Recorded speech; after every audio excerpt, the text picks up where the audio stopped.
Hello, everyone. It's me, Ella Barnard, and I am here with Megan Barnhard. Hi, everyone. Um, so, this is Ella Barnard with Creative Ladies Coalition, the Facebook group. Megan Barnhard has her is a writing coach, and writing enthusiast in general. So I'm very, very grateful to have her here in the Creative Ladies Coalition. So, let's get started. I'm happy to be here. Thanks for having me, Ella. Thank you. Okay, so what is your writing story? I always loved writing as a kid, and I was fortunate enough to have adults in my life say, "You're good at writing. You should be a writer." Which, put a pin in that. Think about what you say to young people because it goes in. So say positive things. Tell them what they can do. And I always loved writing until I got to college, and I was doing a great books program and reading all of this heady philosophy, and I would write myself in circles. And writing for the first time became really challenging. And my saving grace was the writing assistants, who were just other students who would sit and talk through your paper with you. And that was when I realized that the writing process is something we all have to figure out for ourselves, but that having a compassionate person to walk you through what you're thinking and how you can organize it is gold. So, that's what really put me in mind that I wanted to do more than write stories. I wanted to be part of other people's process in getting those really big ideas that can overwhelm us onto the paper so that other people could interact with them. And so it was kind of a meandering road. I went through teaching school and realized my favorite part was teaching writing, and started teaching writing one-on-one and went, okay, I'm here, I'm set. And from there, it's been developing the curriculum to teach writers of all ages how to wrangle their thoughts, how to make them hold still so they can get them on the page. Oh, wow. Awesome. Awesome. Thank you. So with all that expertise and passion, I want to ask you, what do you love about writing as a form of expression? So okay, go ahead. It's fluid and it's static. I mean, the ultimate goal of putting your thoughts down in writing is so that they stand still for you and for other people. And how many of us have had that experience where we have a moment of inspiration, we have a great thought, and then it's gone, right? We try to recapture it. And when you can write it down, you can return to it at any time. You can share it with other people. So the power of writing as a product is that our thoughts and passions stay. No, we may change our minds later, but then we have that writing to go back to still, and we can be in conversation with ourselves. But that's the static part of writing. There's another aspect to it that's fluid, which is, kind of what I was describing with trying to write these papers in college. You have a dialogue with yourself. You look at your ideas and go, wait, should I talk about this first? What's the logical flow? And we're really shaping our thinking process when we're writing. So I'm somebody who very much thinks by writing. I think by talking as well. So I just appreciate good conversation. But, oh, you're right there? Yeah, I'm sorry. I just got a sickle. Oh, gotcha. But I think by writing. And I love that fluid process where I try out my ideas, I see what they look like on paper, and then I revise, I come back to them.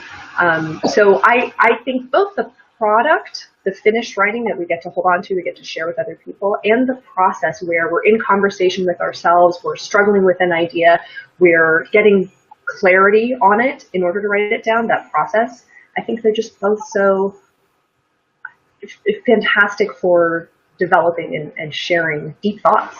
Or light thoughts. I mean, it could be humorous writing, or it could be, how to do something that you're really passionate about.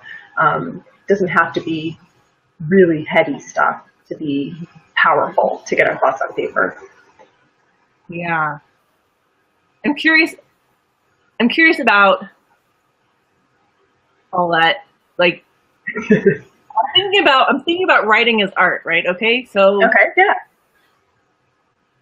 as I'm having these conversations, I'm like, art, and I don't mean like art. I don't need to be like art, but the power I think of art is that it comes when you share it with somebody else. Okay, so like that's what takes it from just your own self to share it and make it more. It becomes more, whatever that is. Yeah. People call it art. I think it's powerful either way. We have a question. Oh, okay, great. And we have a question. So I'm going to go to their question because mine's still like percolating. Okay, perfect. So Christian is asking, are there any exercises you like to use writing to bring clarity? Oh, yes. In fact, this is one I think I borrowed from you, but I've shared it with many writing clients, and it's been so powerful. It's called, I've taken to calling it, "Why Am I So Good At?" So you take anything you're working on. So if you're running your business, oh gosh, I don't know what to write for that blog post. And you turn around the difficult situation you're having, or, why, I'm having a hard time giving this quote to a client, or I'm stuck on thinking about how to offer my services. There's so many applications for business. You can use it creatively too. Like, I don't know what to write for the climax of my story. You turn it around and make a positive statement. I do know what to do in that situation. So I'm going to use the blog example. I might write, why am I so great at coming up with the perfect idea for a blog post? And here's the power of language.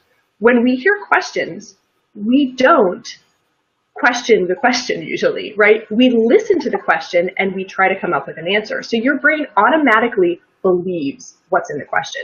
Your brain automatically believes, oh, I am good at coming up with ideas for my blog post, and only focuses on the why. And then you give yourself, maybe 10 minutes, it could be more if you get on a roll, and write by hand and just start addressing that question stream of consciousness. And the only rule is don't contradict the statement in the question. Don't start saying, oh, I'm not good at blog posts, or I'm not good at writing quotes for my clients.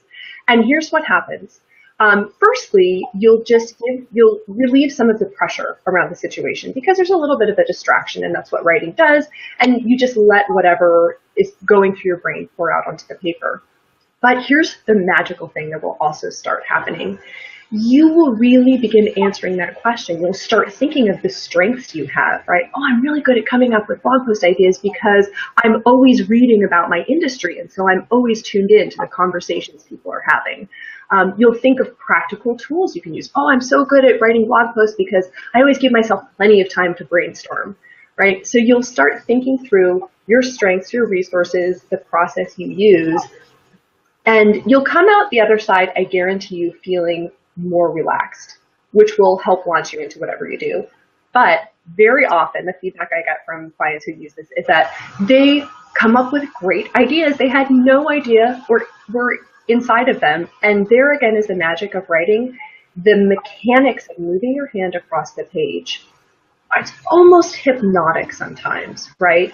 And you tap into a different place of your intelligence. You tap into, whether you call it intuition, whether you think it's a muse, whether you think it's a higher power, whether you think it's, I don't know, the magic of writing, the big magic that Elizabeth Gilbert talks about, right? You get to a different place in your brain. And, think of that famous Einstein quote that the kind of thinking, I'm paraphrasing, but the kind of thinking that got you into the problem is not the kind of thinking that will get you out of the problem. So this is a great way to use writing as a tool to switch your approach, and instead of saying this is a problem, saying, oh, I bet I've got a solution. So I'm not sure if that answered Christian's question. Maybe he wanted something more about getting warmed up for a particular kind of writing, but that's the way I would recommend everybody use writing, whether your goal is to write something at the end or not. I mean, you can use that for, why am I so good at not getting into arguments with my spouse? You can really apply it to any part of life. So that's one of my favorites. Yeah, that's really powerful. And Christian, you can let us know if that was helpful, but I think for everybody it probably was, because that sounds, because I've had that experience myself. I've had that same experience writing. It brings up the question, do you have a different experience, have you noticed with yourself and your clients, a different experience of writing by hand or writing in a keyboard? Oh, absolutely, absolutely. I think writing by hand is perfect for exploration. I think it's wonderful when you're trying to think through something. There's a slower pace to it, and I think there's more of a sense of just letting things flow. Especially, this may sound strange, but writing in cursive.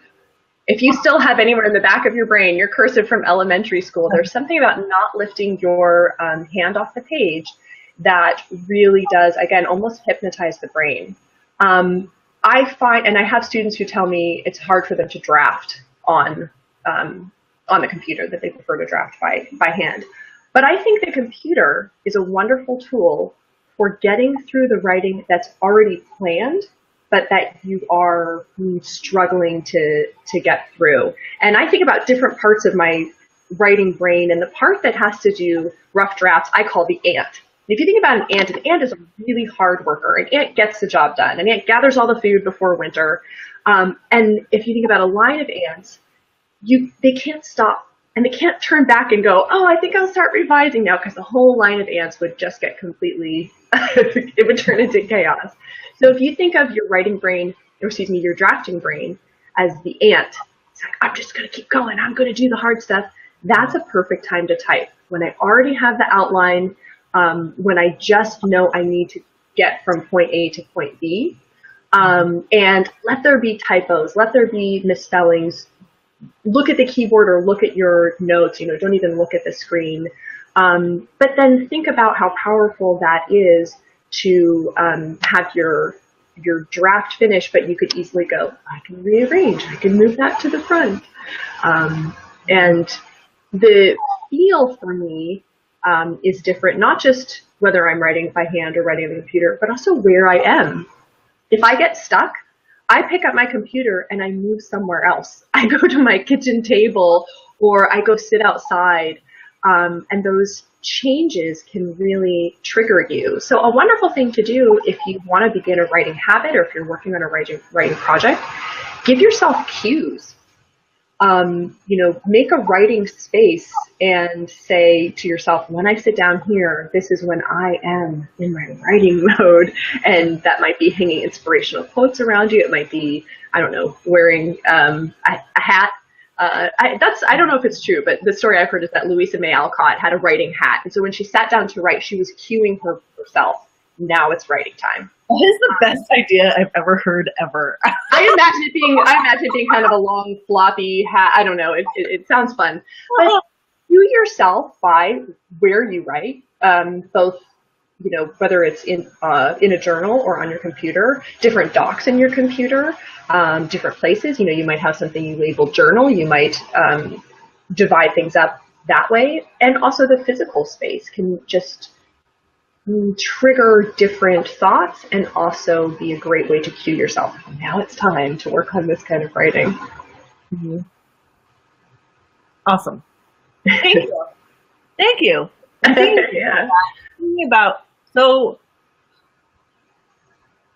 how can people use, and we've talked about this before a little bit, so I want to talk about the act of writing, the act and the practice of writing to generate change or transformation, versus the finished product generating change and transformation. And it's two different things. Like, one, obviously, there are books out there that are the finished product, and they can generate, they can transform the world, But I'm curious about, because we all know that a finished book can change the world. About the act or practice of the actual writing before it gets out into the world. Sure. How does that make a difference in people's lives? I want to tell you about one of the students I've been honored to work with. So many bright students cross my path. If I ever feel less than hopeful about our future. All I have to do is kind of go through the catalog of students I work with and go, no, we're in good hands. We're in really good hands. But there was a gal who was working on college applications very reluctantly. And the situation was she had just kind of gotten beaten down by the stress of school. And she was able to take some classes at her local community college. And she was really on track to do her passion. And she had a volunteer position. There were all these things going on in her life that were building her up to have that feeling of I can move into my chosen career. But just the day-to-day grind of high school had kind of worn her down. So she came into the fall of her senior year, and this is college application time. And she said to her mom, "Mom, I just don't think I have what it takes to go to college." And her mom was like, "Oh, what do I do? I know my child is so bright. I know she has all of this potential." And she said, "Well, look, are you willing to at least try working on your applications?" "Okay, I'll try." And so we had a conversation. I said, "Look, you can always decide not to send them, but if you don't write them, you can't decide in January, oh wait, actually I do want to send these off." So we said, "Okay, we'll just work on writing them and leave it open-ended for now." Well, what does it look like to write a college application? First, you have to do all of this deep inner work. You have to, and I interview my students. I go, it's like sitting on Oprah's couch, right? And then what did you do? And how did you first become interested in that? We go through all their passions and their stories, and great anecdotes come out. But also the student starts to see themselves as having come from someplace and going to someplace. So that's what happened with this gal. And she just started, first of all, seeing all the wonderful accomplishments she already had. But as she was writing and as she was revising, she saw also how she had grown and how she had matured. And every week when we would meet and she would have done a little bit more revising, there was a little bit more openness, a little bit more confidence, a little bit more feeling like maybe I could do this after all. And she finished essays that were just brilliant and really reflected her inner strength and her passion and her goals. She wants to make big things happen. But that would have been a moot point if it hadn't also had the impact on her that it did. And so by the end of our session, she said, "Okay, I would like to send these off, and I'm really excited." And that transformation, it occurred because she went through the process of having to write and, starting with planning and then write and rewrite and revise and edit, and see how she, there's kind of two layers to this. One, it was just the practical of, oh, these are the things I've done and they are very impressive. But two, I think there was a sense of, I'm capable of doing this challenging work on something I'm passionate about, right? Which was kind of a precursor to thinking about what she would do to be successful in college, right? Like, what will I have to do in college? I'll have to work really hard on things I feel passionate about, and that's what she was doing with the writing. And that was just one of the most phenomenal examples to me of how the process of writing can transform the inner world. And it transformed the outer world too. She impressed her first choice college, and that's that happy ending. But the bigger transformation, or for me, the more powerful one, was seeing her see herself. She got a chance to see herself by going through the process of writing. And there's a lot of emphasis on, getting our young people empowered, and especially our young women empowered. And to empower them, we need to do more than give them opportunities to learn about the outer world. We need to give them opportunities to see themselves. And that's that's all. If you just give me that, I am happy. Yeah, I've got thoughts going whoa, whoa, whoa. Yeah. So thoughts I don't want to lose. One is how writing your story can transform you. But the other one, real quick, before we get on, is the difference between just thinking thoughts and writing thoughts. Because if you had walked her through interviewing, she never did the writing. Yeah. And I know this is true for me, and that's why I think it's important there's a difference, because I've been journaling for basically since I was in the 4th grade. Like, hi, we did spelling test today. But so I know that when I have a problem, if I just try to think through the problem, sometimes it works, sometimes it doesn't. But when I try to write through the problem or write through whatever it is, Yeah. There's something about it, the difference between thinking and writing. There's something about it. So those are two, and I guess I can go back to writing your story. Writing your story is so empowering. So do you talk a little more about that? Sure. Well, I think there's an element of accountability and vulnerability when you write something down. So if I think it in my head, I mean, nobody else knows it's there, and I can think the worst thought about myself, and nobody will be able to interrupt that story. If I write it down, even if I don't share it with somebody else, it's out there, it's external, and now I'm reading back, oh, I said that about myself, or I think that about myself, or if it's, if something negative. When you say story, I'm imagining kind of on a couple levels, like writing a narrative of our lives, but also this idea of the stories we tell ourselves constantly, right? I'm bad at this, I can't do that. I'm not ready for college, right? It's an example of that. So there's an externality which leads to accountability, right? So if I put something in writing and it's outside of me, now I'm really looking at it going, do I want that to exist in the world? And there's the vulnerability too, where I'm making it possible somebody else could read this. And the power, I think, of telling our stories and putting them in writing is that it brings us face to face with a moment to choose. Is that really how I want my story to get set down on paper? I worked with a writing client who had just kind of the whole sky fall on her in her life. There was a series of events, just kind of one after another, and it was like, are you kidding me? Is there a dark cloud hanging over my head? And she ended up writing the experience, which was very powerful for her and very therapeutic, and that was the process part.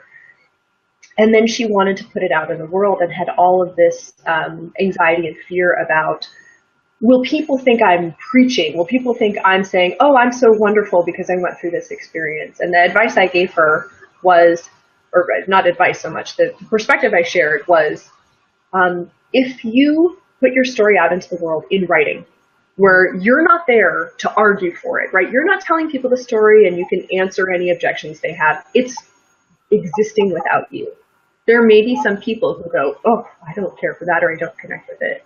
But if you don't put it in writing, you guarantee that people can't connect with it, right? So there's the risk that some people may not understand or appreciate, but there's the guarantee of not being able to connect. So when you leave something out there, I mean, writing is similar in so many ways to parenting a child. Right? You put something out into the world and you say, my hope is for you to stand alone and for people to interact with just you, how you are, not for me to stand behind you and hover and apologize or explain away. And to have that accountability, I think makes us think our best. So there's so many pieces, right? We get the empowering feeling of choosing what we put down on paper because it feels more permanent. So we're probably more inclined to think through how we want to talk about ourselves and how we want to tell our stories. But there's also the element of pushing, it pushes us to do our best because we say, this is going to outlast me. This writing will remain in the conversation longer than I do. So it should be genuine.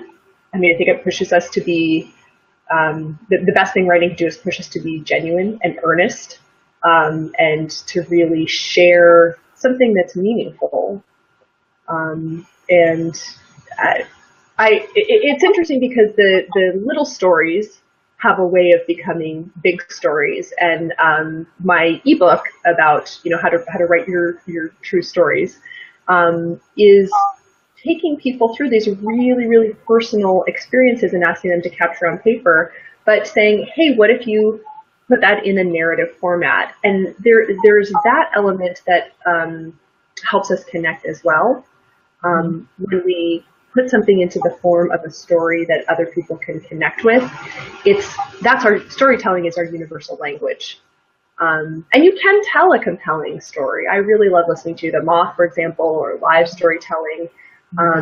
But when you put it down on paper, it pushes you to say, here's really my best that I'm going to put out into the world. So I think both are powerful formats, but the written storytelling maybe gives us that one more push to go, this will last.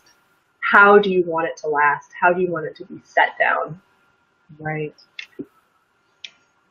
I got tingles like half a dozen times while you were just keep a log. Do you have any other stories that you want to share before we start wrapping this up? And maybe I'll ask if there's anybody who has any questions. Yeah. Otherwise, yeah. I would just say that I would encourage people. I'm going to tell a brief story, but I want to encourage people to give themselves the possibility of writing without having to be writers. In my work with adults, I hear all the time, I'm bad at writing, I'm not a writer. And the first thing I want to say to those people is, in so many ways, you write more clearly than someone like me who thinks of herself as a writer and coming from a writing background, because you just speak clearly. So please keep putting your thoughts on the paper. Anybody out there who thinks, oh, I'm not a writer, you're the ones who are keeping us all accountable to be concise. But I was helping a gal who's just such an innovator in the world and somebody who's shining such a bright light. And she was writing a speech about the work that she does. And she said to me, I'm just not a good writer. And what that went back to was school. It went back to having adults say, you're not good at writing, or this is the problem, or even something as minor as, boy, your spelling isn't that great, right? People take your spelling isn't great and turn that into, I'm not a good writer. And we were working on her speech, and I got so excited because she had all these fantastic ideas, and it's, basically a talking session when I do a writing session. I'm such a cheater. So I have people just talk to me, and I reflect back and say, wait, it sounds like you want to talk about this, and what if you connected them in that way? So I was jazzed when we were on the call because she was coming up with all these ideas, and it was all coming together.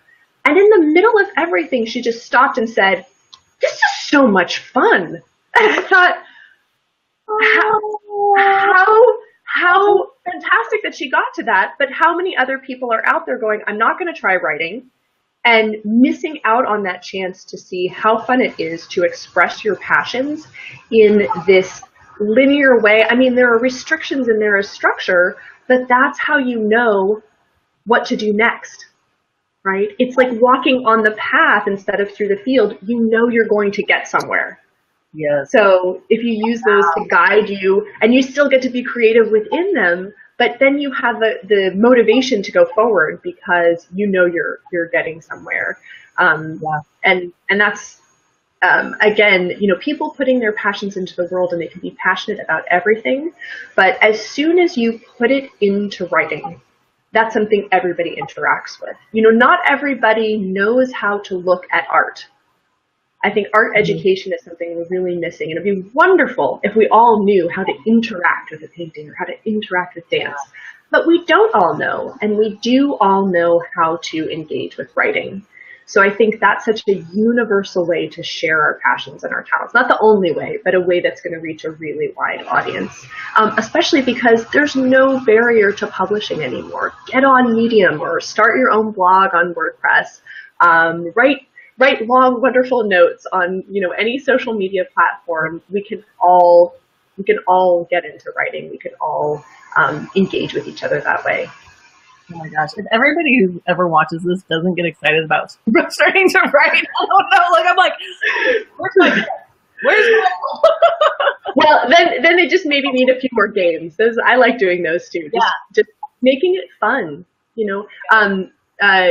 Oh gosh, you and I were talking about creativity on a different date, and we just said, we thought, well, why would your creativity want to show up if the thing you were doing wasn't fun, right? If you're sitting there and you want that inspiration, make it fun. Yes, which is like that's the best thing you can do. Because we are going to that one too. Okay, fantastic. That's like, yeah. Where do you have time to do a practical, like a tip for people to use writing? Well, we've kind of done that. So a practical tip if you have time. Sure. And then, I have a shorter one. A short one. So pay attention to how you think, and generally ideas to come to us in kind of two basic forms, and those are top down and bottom up. And what I mean by that is if I say, why is a dog a great pet? If you are a top-down thinker, you'll start with concepts first, and you'll think of things like, oh, my dog makes me happy, and my dog keeps me fit, and my dog is loyal. Those are big concepts, and then you can filter down to, okay, why does my dog make me happy? I take it for walks, and this is this stuff we do together. If you're a bottom-up thinker, the first things that will occur to you are generally the details. And we're not all the same types of thinkers all the time. It might depend on the topic, the time of day, or how hungry you are. Right. But if you can pay attention to the first thoughts that come to mind and decide whether you're going top down or bottom up, then you can trigger that kind of thinking. So when you have to tackle a topic, you go, oh, I have to write this presentation and I don't know what should be in it. You can go, okay, wait, I know I do better when I'm top down. So first I'm going to come up with like the big picture ideas, or I know I do better bottom up. So first I'm going to write down like, what are all the things we did in the last week towards this project? So just paying attention to what your brain naturally does and giving it what it wants, giving your brain the space to do its best work is a great way to launch yourself, especially at the beginning of a writing project, which can often be the hardest to get going on. Yeah, make it friendly for your brain. Yeah, I think so many people for your brain. Writing has to be done in a certain way. Like they have a mental idea of what the writing process is, and I love that your tip is work with yourself. There's no like work with yourself. You don't have to try to do it the way that you've been told or you imagine that it happens. You can do it yourself. Right. So, and I think our feeling that writing has to be done in a certain way comes from a confusion of the process with the product. We look at finished writing and we see it starts with an introduction and it goes into the details and ends with a conclusion, and we somehow imagine that's how it was created. And who knows how that person created that piece of writing? It might have been spiraling out from the middle. It might have, maybe they started at the end and worked backwards. So, remembering that the process is different from the product and that your process is valid no matter what it is. Whatever gets you writing and keeps you going through it, use it. Use what works. Yeah. Oh my gosh. Oh my God. Okay. Thank you. That's something I actually blog about all the time. So if people want to get more into the interesting kind of philosophical aspects of that, that's on my education blog, which people can find at wholeed.com, as in WHOLEED.com, like whole education. Okay. And then for more information about writing coaching for students, for grown-ups, writers workshops, people can find me at meganbarnhard.com. But I would also invite anybody to just send me an email at megan@meganbarnhard.com. I'd love to hear from you. I make videos with writing tips, and I'm always on the lookout for it. I always want to know what people are struggling with in writing so that I can offer my quick tips for topics that are really on people's minds. So if you have a question, a burning question, please send it my way. Yeah, thank you. Thank you. And ladies, you can always come. Megan is in the Creative Ladies Coalition. I am indeed. Sure, she'd be willing to respond to some comments if you tag her or what have you. Yeah, absolutely. This video will be up, so if you missed it, go ahead and watch it. Yep. We're building a community here in the Creative Ladies Coalition, and so and we're all, I think, all pretty excited about how creative ladies can transform the world with their creations and awesomeness and having fun. So, and connections. Thank you so much for creating this space for us, Ella. Yeah. I'm excited for it to keep growing and for it to actually, make a difference in the world. So thank you everybody for being here. Thank you, Megan, so much. Thank you for our questioners. And we'll see you later. All right. Bye-bye.